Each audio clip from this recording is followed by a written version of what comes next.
एक गांव में बाबूलाल अपनी पत्नी के साथ रहता था। सभी गांव वालों का मानना था कि उसकी पत्नी सुषमा एक चुड़ैल है, लेकिन बाबूलाल गांव वालों की बातों को हमेशा अनसुना कर देता।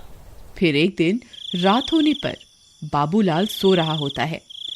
तभी सुषमा उठती है और धीरे से घर से बाहर निकल जाती है और चलते चलते चुड़ैल में बदल जाती है। फिर वह पास के गांव में घुस जाती है। गांव के सभी लोग अपने अपने घरों के अंदर सो रहे होते हैं। वहीं एक औरत घर के बाहर सो रही होती है। वह चुड़ैल उसके पास जाती है और उसकी गर्दन पकड़कर उसे हवा में उठा लेती है। अरे मर गई रे, ये कब्बक चुड़ैल कहाँ से आ गई? अरे गांव वालों मेरी मदद करो, अरे कोई है, कोई तो मेरी मदद करो। फिर वह चुड़ैल अपना मुंह खोलकर उसकी जान उसके शरीर से खींच लेती है। तभी उस औरत का सिर उसके धड़ से गायब हो जाता है और देखते ही देखते चुड़ैल के 2 सिर हो जाते हैं।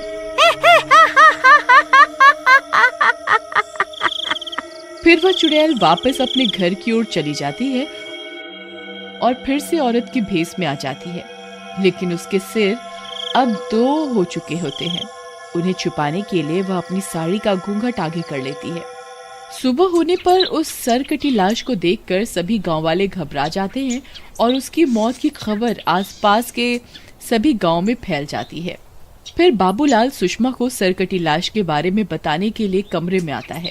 अरे सुषमा, ये तुम्हारे सर को क्या हुआ है? ये अचानक से इतना बड़ा क्यों हो गया? अजी कुछ नहीं, बस मेरे सिर में बहुत दर्द हो रहा है, इसलिए मैंने सिर में कपड़ा बांधा हुआ है। इसी वजह से मेरा सिर बड़ा दिखाई दे रहा है। अच्छा, ये बात है। मैं तो बस तुम्हें यहाँ वो सरकटी लाश के बारे में बताने आया था। कल रात को कोई उसका सर काट के अपने साथ ले गया। मुझे तो बहुत डर लग रहा है। हमें भी अब चौकन्ना रहना होगा। बाल बाल बच गई। अगर इन्हें मेरी असलियत के बारे में पता चल जाता तो मैं अपने मकसद में कभी कामयाब नहीं हो पाती।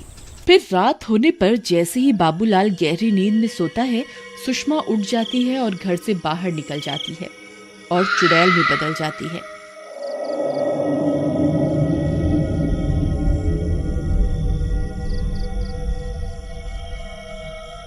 वह अपने शिकार की तलाश करने लगती है। तभी सामने से उसे एक औरत आती हुई दिखाई देती है। वह चुड़ैल एकदम से उसके सामने पहुंच जाती है। अरे इसके 2 सिर हैं। हे भगवान, ये चुड़ैल यहाँ कहाँ से आ गई?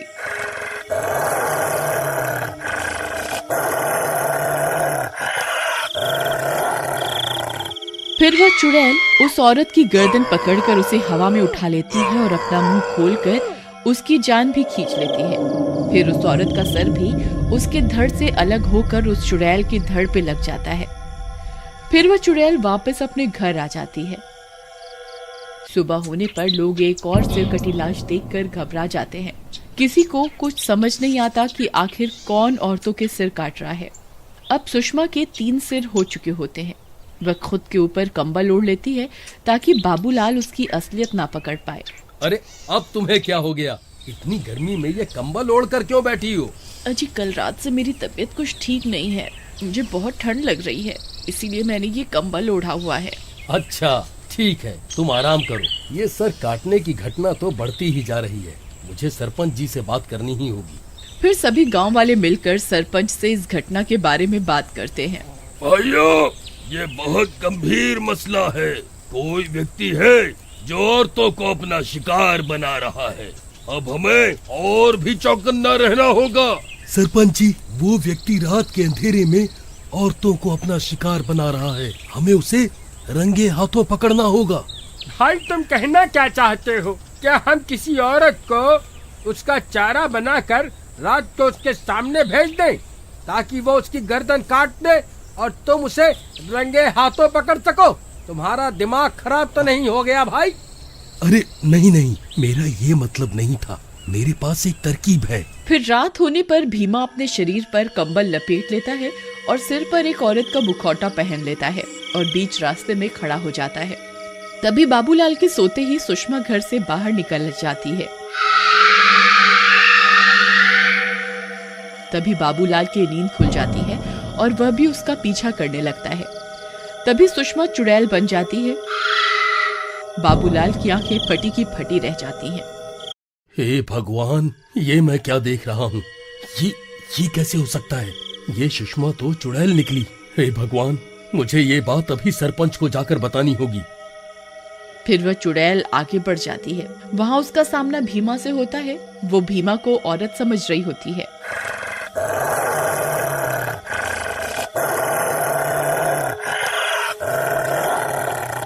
अरे मर गए रे! ये क्या? ये तो चुड़ैल है और इसके तो 3-3 सर हैं। कहीं ये चुड़ैल ही तो औरतों के सर नहीं काट रही? हे भगवान, मुझे तो लगा था कोई आदमी होगा जिसे मैं रंगे हाथों पकड़ लूंगा, लेकिन ये तो चुड़ैल निकली। अरे मर गए रे! अब क्या करूं? तभी वह चुड़ैल उसके पास पहुंच जाती है और उसकी गर्दन पकड़कर उसे भी हवा में उठा लेती है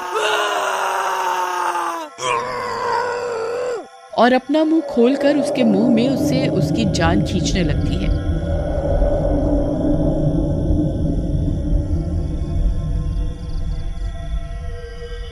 लेकिन मुखौटा होने की वजह से वो नाकाम हो जाती है।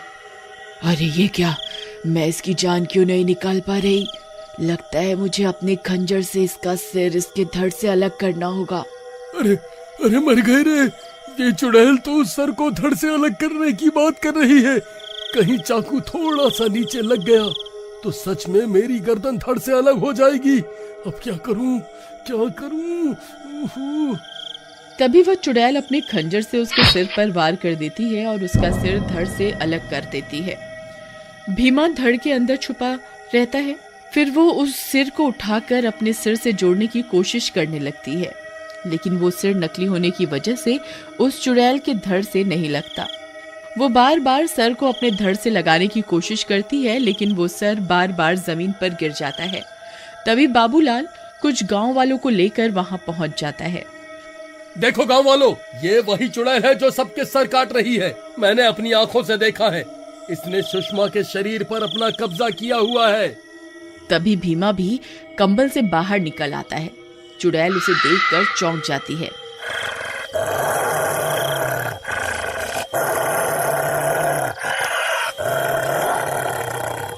अच्छा, तो तू औरत के रूप में बहरूपिया है, तभी ये सर मेरे धड़ से नहीं जुड़ रहा था। तूने मुझे बेवकूफ बनाकर अच्छा नहीं किया। अब मरने के लिए तैयार हो जा। फिर वह चुड़ैल भीमा की गर्दन पकड़कर उसे भी हवा में उठा लेती है। अरे मर गए! अरे गांव वालों, मेरी मदद करो! अरे कोई मुझे बचाओ! भाइयों, हमें भीमा की मदद करनी होगी, नहीं तो वो उसकी जान ले लेगी। लेकिन भाई, हम उसकी मदद कैसे करें? वो 3 सर वाली चुड़ैल हमें कच्चा ही खा जाएगी। मुझे ही कुछ करना होगा। अरे नास मिटो! वहाँ खड़े खड़े क्या देख रहे हो?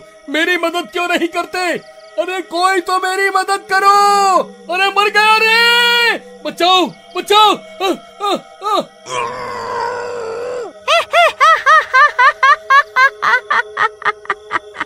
कोई तेरी मदद नहीं करने वाला। अब मरने के लिए तैयार हो जा। तभी बाबूलाल हाथ में खंजर लेकर वहां पहुंच जाता है और खंजर से उस चुड़ैल के एक सिर को उसके धड़ से अलग कर देता है। चुड़ैल का एक सर कटते ही एक औरत वापस से जिंदा हो जाती है। बाबू भैया, बहुत बढ़िया!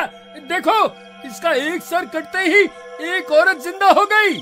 तभी बाबूलाल उसका दूसरा सिर भी उसके धड़ से अलग कर देता है और तभी दूसरी औरत भी जिंदा हो जाती है।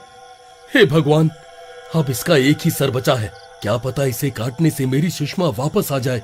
फिर इतना सोचकर बाबूलाल उसके बचे हुए आखिरी सर पर भी खंजर से हमला कर देता है और उसके सारे सर कटते ही वो चुड़ैल वापस सुषमा में बदल जाती है। अब सुषमा हमेशा हमेशा के लिए उस चुड़ैल के चंगुल से आजाद हो जाती है। अरे वाह बाबू भाई, तुम तो बहुत हिम्मत वाले निकले। अकेले ही इस चुड़ैल का सामना करने आ गए। सुषमा, तुम ठीक तो हो ना? तुम्हें कहीं कोई चोट तो नहीं लगी ना? अजी, मैं तो ठीक हूँ, लेकिन हम इतनी रात गए यहाँ क्या कर रहे हैं? ये सब गांव वाले मुझे इस तरह क्यों देख रहे हैं? सब ठीक तो है ना? कहीं मैंने कुछ गड़बड़ तो नहीं की ना? भाभी, अभी अभी आप मेरा सर मेरे धड़ से अलग करने पर उतारू थी, लेकिन अब सब ठीक है। फिर बाबूलाल और सुषमा हंसी खुशी साथ साथ रहने लगते हैं और पूरे गांव को उस 3 सर वाली चुड़ैल से आजादी मिल जाती है।